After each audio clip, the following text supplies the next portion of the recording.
Olha só, presta atenção no que eu vou te falar. Um dia no culto, teve uma profeta falando lá. Todo mundo comentava um com o outro: essa profeta é de Deus, porque revela o pecado, envergonha as pessoas aqui na frente, desmascara e não sei o que, e não sei o que. E a fama dela é de humilhar e estraçalhar com as pessoas, de revelando a verdade diante de toda a igreja. E por incrível que pareça, uma coisa me chamou muito a atenção e me admirei de uma maneira triste, que a igreja enchia quando vinha essa tal profeta. Eu não sei o porquê, que motivo leva a isso, mas os crentes, os evangélicos, eles têm uma sede de sangue que quando tu fala que vai ter ensino da palavra, fala que é culto onde vai ter oração e derramamento do Espírito, não acontece, as pessoas não vão, não se interessam, a igreja fica quase vazia.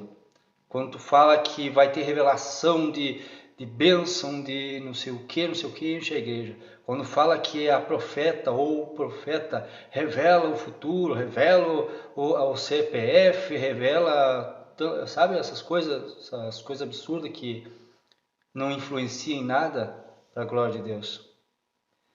Mas vamos analisar um ponto que me chamou a atenção. Não somente isso que eu falei para ti, mas eu fui analisar. É bíblico isso? Pensa comigo. Realmente muitos desses que fizeram esse tipo de coisa e alguns que quiseram defender esta prática evangélica, né?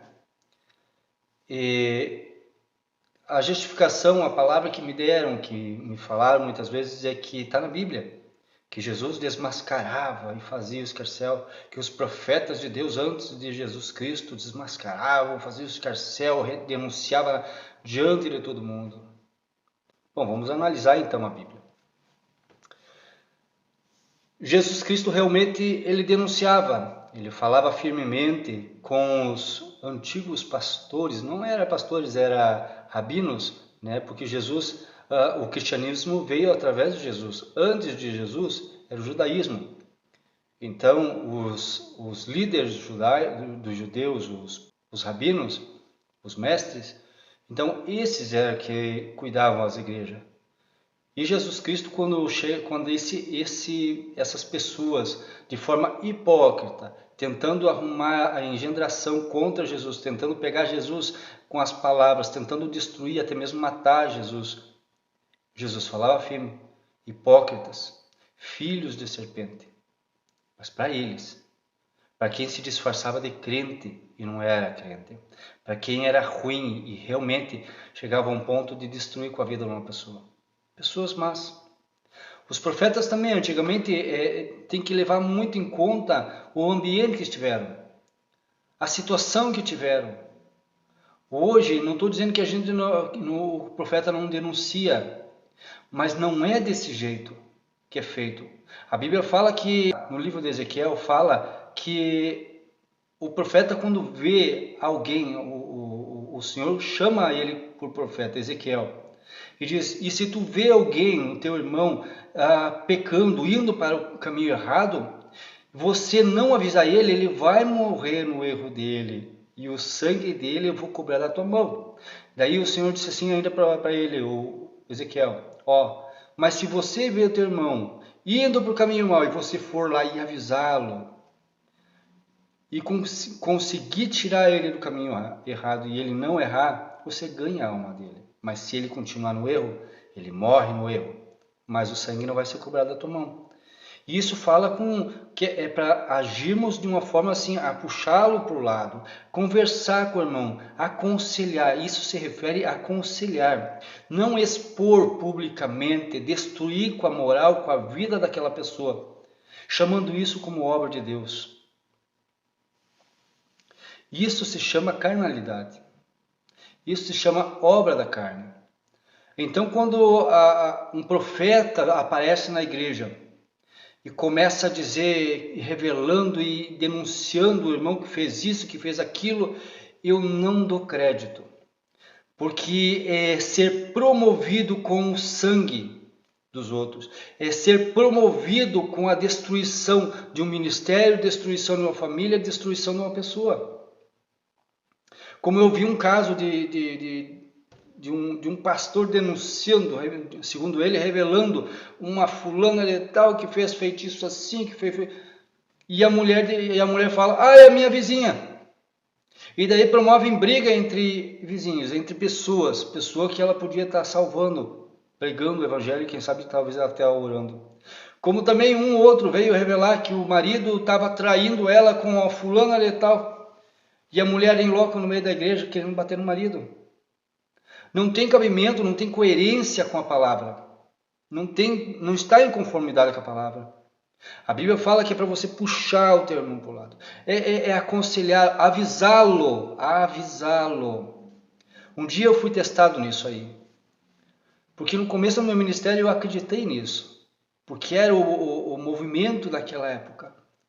E para quem não entende muito da Bíblia, ou melhor, tem decorado a Bíblia, mas não entende a vontade de Deus na Bíblia, se deixa levar por alguns líderes que acreditam que isso é bom. Matar e destruir vidas. E muitas vezes o profeta na carne, ele julga o que ele vê, ele julga o que imagina e o que ouve, agindo assim errado contra a palavra do Senhor e contra também até mesmo a alma que está ali, sem pensar o que vai acontecer com aquela alma. Muitas vezes pela graça de Deus suportam, sofrem o dano, saem, choram, saem da igreja, mas muitos se perdem. Mas o que acontece? O profeta de Deus, inspirado por Deus e guiado pelo Espírito Santo, ele visa primeiramente honrar a palavra de Deus, honrar a Deus, mas também cumprindo aquilo que o Senhor nos ensina. Ama o Senhor teu Deus sobre todas as coisas.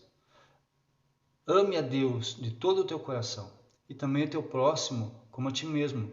Ou seja, olha pelo teu próximo, veja a maneira que tu fala, o que você vai falar, se não vai destruir aquele ministério, não vai destruir aquela família, não vai destruir aquele homem, aquela mulher. Aquele jovem que talvez não esteja pronto, com a alma cheia de feridas, não esteja pronto para ouvir uma palavra extremamente humilhante e expondo o erro dele diante de toda a igreja. Não é correto isso, entendeu? Devemos amar os nossos próximos como a nós mesmos, ou seja, eu não gostaria de ser humilhado publicamente e exposto o meu pecado diante de toda a igreja, diante de pessoas que talvez estejam visitando ali. Até mesmo os visitantes que chegam na igreja, que estão indo primeira, segunda, talvez um mês indo na igreja, acreditando naquilo que os pastores e os irmãos e as irmãs pregam lá no púlpito, dizendo que Deus é amor e que nós devemos amar o nosso próximo, e daqui a pouco lançam uma palavra e destrói, humilha aquela pessoa e expõe o erro dela. Que visão terão, que entendimento terão do povo de Deus? Um povo sanguinário que gosta de humilhar e expor o erro dos outros, conhecer os segredos e as dificuldades do irmão e expor diante de todo mundo. Isto não vem de Deus, vem da carne e é maligna, vem do inimigo, inspirado pelo diabo. O diabo que gosta de destruir vidas. O Espírito Santo de Deus, ele vai e declara, e o Espírito Santo vai e ele revela, ele puxa a pessoa para o lado, a pessoa vai lá e, irmão, é assim, eu tenho que falar algo para ti. Deus me revelou isso, me revelou isso, me revelou isso. Precisa mudar antes que o Senhor venha tratar contigo. É assim, nós temos que falar com amor. Lembra quando eu te falei sobre Ezequiel, quando foi chamado por Atalaia, chamado por profeta, para quê? Para revelar a palavra de Deus. E aos nossos irmãos, aqueles nossos irmãos, nós chegamos com amor, com cuidado por aquela alma. E falamos a eles, é isso que está acontecendo, é isso que Deus quer e é isso que você precisa fazer. E não chegarmos e jogarmos uma bomba sobre a vida daquela pessoa. Entendeu? Nós devemos ter mais compaixão. Sabe o que é compaixão? Misericórdia. Eu olho para a pessoa, tenho misericórdia, ajudo se posso, se não posso, não ajudo. Mas ter compaixão é chorar com aquele que está chorando. Ter compaixão é sentir a dor daquele irmão que está chorando, que está sofrendo. Se condoer com ele. Isto é ter compaixão. Isto é o que nós precisamos resgatar, não mais aquelas loucuragens da gente querer se promover em cima da dor de outro. Pelo contrário, a Bíblia fala que nós devemos muitas vezes dar honra mais ao nosso irmão do que a nós mesmos. Nos preocupando com o nosso próximo, com o nosso irmão. Nós somos irmãos, somos um corpo. Se um dedo machuca, todo o corpo fica incomodado, todo o braço fica doído. Entendeu? Nós somos um corpo, não devemos estar se ferindo e nos derrubando, mas devemos amar uns aos outros e cuidar uns dos outros, orando uns pelos outros. É assim que o Senhor nos quer. Amém? Deus abençoe a tua vida em nome de Jesus. Vamos orar uns pelos outros. Amém?